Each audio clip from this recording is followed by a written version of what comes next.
Hello everyone. आज के video में मैं लेकर आई हूँ क्लास 9 के लिए सब्जेक्ट साइंस वर्कशीट नंबर 47, जिसका टॉपिक है टिश्यू। और टिश्यू के अंदर हम पढ़ने वाले हैं सब टॉपिक एपिडर्मिस, हिंदी में से बोलेंगे ऊतक, और इसमें सब टॉपिक रहेगा एपिडर्मिस। डेट है आज की 21/10/2020 यानी कि 21 अक्टूबर 2020। चलिए देखते हैं क्या है आज की इस वर्कशीट में। पढ़ते हैं अपनी नेक्स्ट स्लाइड की ओर। ये पूरा लेआउट है आपकी वर्कशीट का। सबसे पहले आपको इसमें लिखना है अपना नाम, तिथि,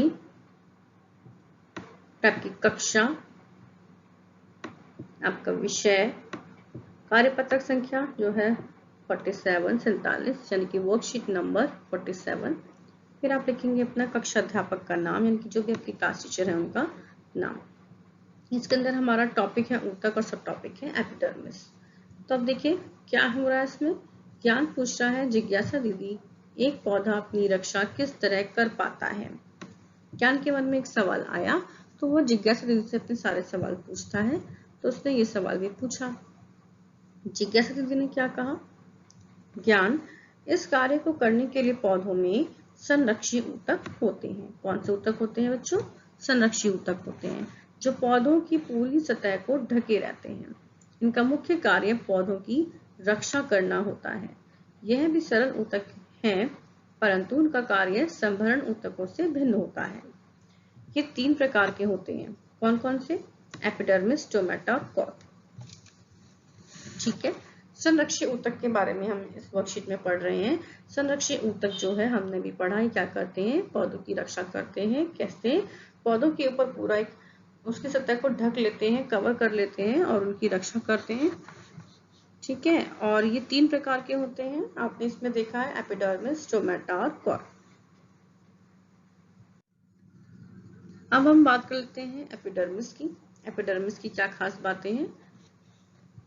पौधे के सभी भाग जैसे कि फूल, पत्ती, तना और जड़, इनकी बाहरी सतह कोशिकाओं की एक परत से ढकी होती है। इस परत को एपिडर्मिस कहते हैं। जो एक परत आप देखते हैं बाहर की ओर, उसे एपिडर्मिस कहते हैं। एपिडर्मिस की कोशिकाएं कैसी होती हैं? चपटी होती हैं। ये पौधे के बाहरी भागों पर जल प्रतिरोधी परत बनाती हैं। जल प्रतिरोधी मतलब जल इनके अंदर घुस नहीं पाता है, इनका प्रतिरोध करती हैं। ठीक है, और इसको क्या कहते हैं? क्यूटिकल, क्यूटिकल कहलाती हैं। मरुस्थलीय पौधे में यह एक मोम जैसा जलरोधी पदार्थ बनाती हैं, जिसे हम कहते हैं क्यूटिन। तो देखिए 2 वर्ड्स को याद रखेंगे। एक वर्ड है जो नॉर्मल, जो पौधे होते हैं नॉर्मल जगह पे, उसके ऊपर जो कवरिंग ये बनाते हैं उसको बोलते हैं क्यूटिकल। लेकिन मरुस्थली यानी रेगिस्तान में जो ये पौधे होते हैं उसके ऊपर ये बनाता है क्यूटिन, उसको बोलते हैं क्यूटिन।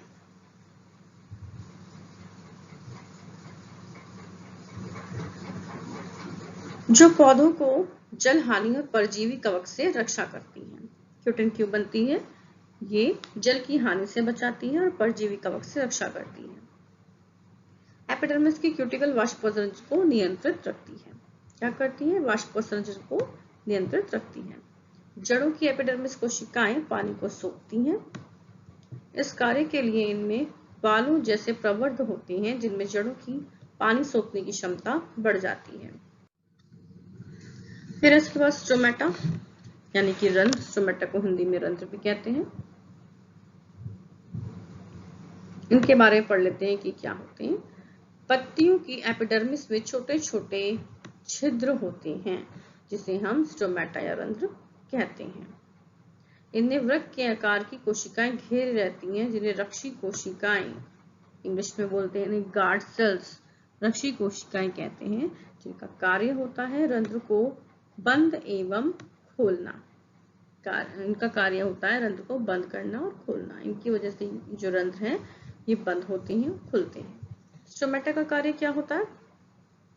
स्टोमेटा का कार्य है वायुमंडल से पौधों में गैसों का आदान प्रदान और वाष्पोत्सर्जन करना। अब है कॉर्क। कॉर्क के बारे में पढ़ लेते हैं। कॉर्क क्या होती है? जैसे आप इधर पिक्चर देख रहे हैं बच्चों, इसमें पिक्चर के ऊपर की ओर ये छाल आपको दिखा रखी है, तो ये छाल है, इसी को कॉर्क कहते हैं। ठीक है, पढ़ लेते हैं क्या लिखा है इसके बारे में। पौधे की लगातार वृद्धि के कारण जड़ और तने में मौजूद एपिडर्मिस एक दूसरे ऊतक यानी कि कॉर्क में बदल जाते हैं। ये पौधों पर बहुत सी परतों वाली छाल का निर्माण करते हैं। कॉर्क की कोशिकाओं के बीच में सुबेरिन, इसको अच्छे से अपने दिमाग में उतार लेंगे इस वर्ड को, सुबेरिन, क्योंकि बहुत इंपॉर्टेंट है और इस एग्जाम में पूछ लेते हैं। सुबेरिन नामक रसायन के जमाव के कारण कोशिकाओं की भित्ति कैसी हो जाती है? मोटी हो जाती है, सख्त हो जाती है।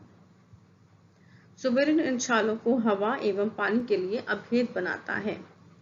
सुबेरिन जो है, सुबेरिन की वजह से ही ये जो छाल है, इसके अंदर ना तो हवा घुस पाती है और ना ही पानी घुस पाता है। अब आ गया है हमारा थोड़ा सा अपने आप को जांचने का समय, क्योंकि हमारा अभ्यास कार्य। सारे प्रश्न मैंने इस स्लाइड पे भी प्रश्न लिखे हुए हैं, इसके उत्तर मैंने अगली स्लाइड पे लिखे हैं। तो पहले हम इसके प्रश्न पढ़ लेते हैं। प्रश्न नंबर 1 क्या कह रहा है, क्या कहता है? तो प्रश्न नंबर 1 कहता है संरक्षी ऊतक किन्हें कहते हैं? यह पौधों में कहाँ पाए जाते हैं? ये क्या हमारा पहला क्वेश्चन। अब है क्वेश्चन नंबर 2, एपिडर्मिस के कार्य बताइए। क्वेश्चन नंबर 3, स्टोमेटा पौधों में कहाँ स्थित होते हैं? इनके कोई 2 कार्य लिखिए। फिर है क्वेश्चन नंबर 4, कॉर्क के सख्त होने का क्या कारण है और इसका पौधे को क्या लाभ मिलता है? चलिए देखते हैं इनके उत्तर।